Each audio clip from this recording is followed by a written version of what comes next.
The answer does seem to be a coordinated approach that involves all the relevant agencies. And this is what is at the heart of Every Child Matters.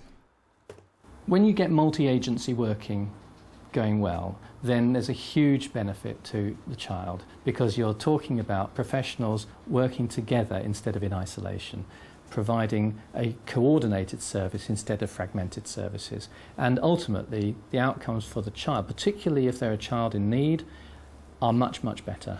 They actually get a sense of it all works together rather than it's all, a confusion. Helping make it all work together is the Common Assessment Framework, or CAF as it's known. How this will work in practice is still being discussed at the Children's Trust Board meeting. Working with practitioners on piloting aspects of the Common Assessment Framework, the big message that's come across is that a Common Assessment Framework should not be about paperwork and forms, and if it is, then it's not going to succeed, and it's about common professional practices that put the family and the child at the centre of the way that people are working. So we're focusing with staff on getting the guidance for those clear and building a training programme that effectively delivers that, because the message from staff when we've talked to them about previous change processes is that not enough has been put into support right down from the top to the bottom, support and understanding about what's going on, but also effective training that covers all the aspects of professional practice. We see this as a positive. The thing for me with any sort of bringing together of partnerships is kind of like how organisations actually communicate to each other. Kind of it could be a grand vision, and a grand vision may never work because some of the little nitty-gritty, some of the little bits of glue, the oil, is not there. So I think it's important not to forget some of those things which are kind of what maybe minor details on one level. On a strategic level, they seem quite minor in terms of how an organisation communicates with another organisation, or how workers identify themselves in other organisations, or how people fill in forms, how people actually, just do the very basic things. The devil is in the detail, and if we're not careful, we can miss out on that. So my concern is that we learn from history. You can bridge that gap to create those opportunities and develop those skills which aren't about GCSEs and all those sorts of things necessarily.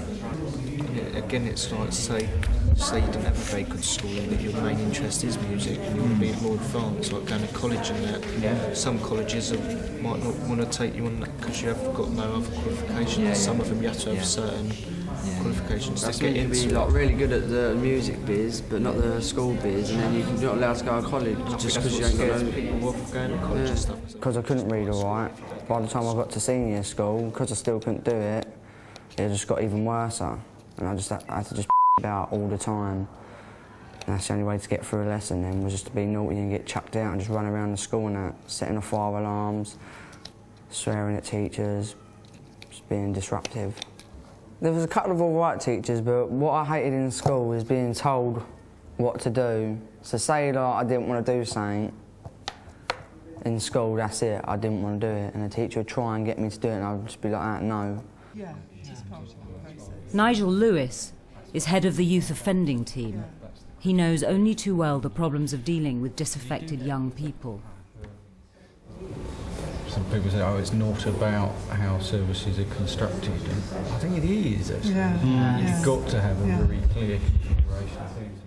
I mean, as we were identifying in that group, there are certainly gaps in terms of delivering early family support services that somehow aren't there at the moment, that need to be in their services around domestic violence. And that general thing just about joining up different agendas. My take on it is that part of it is a product of the different funding streams that we have currently in terms of different areas of service delivery, and the social policy that we're now seeing played out is about trying to join those back up again, really, through local area agreements. It just presents us with an interesting challenge. When I first got arrested was when I was 14, and me and two of my mates broke into an empty flat for the night with 3 girls, and we lit a fire to keep warm, and the next day we got nicked.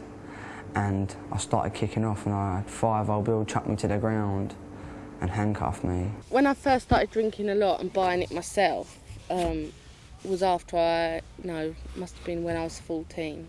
We would take a bottle of vodka out with us, and we'd go along to the beach, and then we'd meet up with boys that we knew and just flirt with them, drink, smoke, and come home early hours in the morning or go and stay at someone's house if we've just met them as well. So. Youth offending is part of our service actually, and we've got social workers, we've got teachers, we've got family support workers, we've got psychiatrists, all in the youth offending team. And it's important that we should care for the young people who are caught up in the criminal justice system and regard them as children in need and provide with the services in terms of getting them back on track, reintegrated and ceasing the offending behaviour. So we do provide the diversionary activities, the Youth Inclusion Project and so on, which are really very effective in terms of preventing reoffending. The Trust is looking at new ways to prevent reoffending for youngsters like Luke. One of the things they are trying is a multimedia arts project run by team social worker Jo Bates.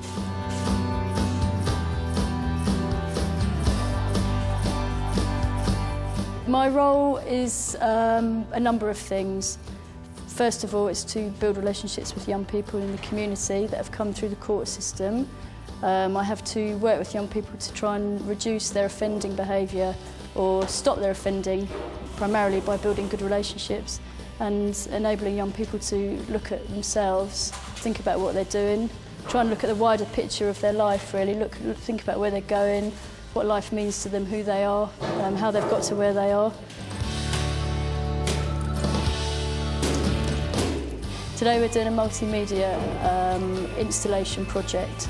So I'm working with a group of young women that are all sort of working with the youth offending team in a variety of different ways to create an exhibition. The project's called A House of Our Own.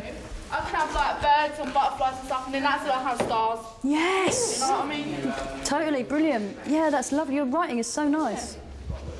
The point of the project is to enable the young people to do something productive and meaningful and try and build their confidence and self-esteem, help them to try something new, you know, take a risk, and help them to get out some of their emotions through in a sort of creative medium.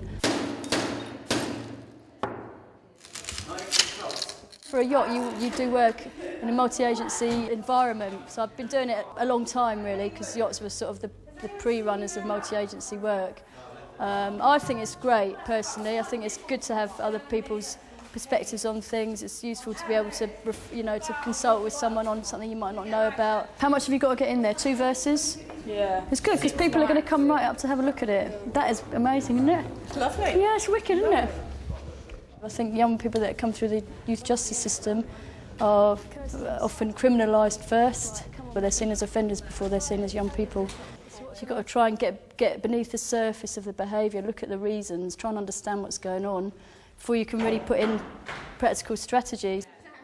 While the arts project is helping the girls stop reoffending, a less creative approach is used on Luke. Because I hate doing work for free. I should be getting paid. Then again, I shouldn't have committed the crimes that I committed. I'm doing community service because a couple of months ago I was drunk and I was down the bowlplex and they confiscated my beers off me, a whole crate of Stella, and I weren't happy. So I got on the bus home off and I see my little rounders back sitting there. So I picked it up and thought, I'm gonna try again.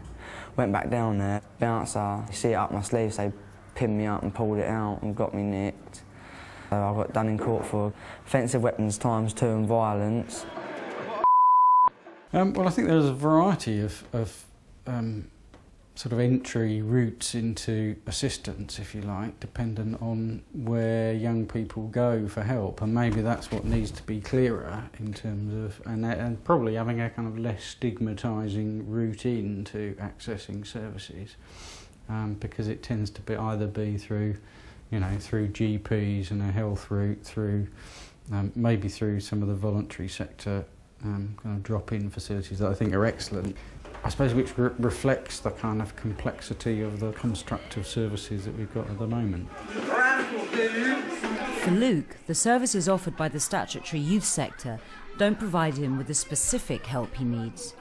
He turns instead to the Crew Club, a voluntary youth club on one of Brighton's toughest estates. Crew Club is a provision for young people aged between 11 and 25. When it first started, it was set up for a group of young men aged between sort of 16 and 18 that were hanging around in a large group on the estate. In Luke's case, I think it does show the sort of value of a project like this, and that how some young people, when they get over the age of sort of 17, 18, feel that there may not be services for them to then buy into, and this project can keep them in touch with those services and also work practically with them while they're here as well. The voluntary sector play a very, very important part, and they're partners around the table in most of our strategic discussions. So it goes everywhere from the early years all the way up to youth work. They provide advocacy, they provide the kind of value-added services where you capture volunteering and you capture the, if you like, the extra resources which are not quantifiable in financial terms but come in and actually contribute to the richness of the system. And I'm very keen that we should be viewing this whole thing not as a consumer approach, how much do you pay for what you get, but as a contributing approach. How much can you bring to the party? How much can your contribution enhance the whole? And that's, I think, some of the spirit of what the voluntary sector brings to it, which we effectively all need in this new service. The Crew Club isn't just about keeping the young people off the streets. It also celebrates their achievements at the annual awards ceremony.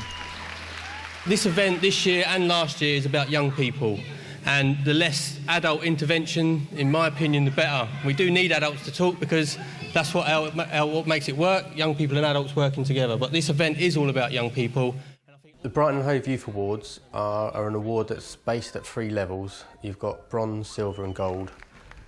It then leads on to things like Duke of Edinburgh Award, and then hopefully leads on to them, succeeding in college and in work.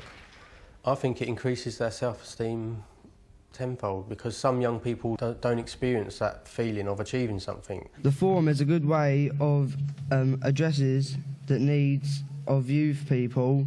It also works as a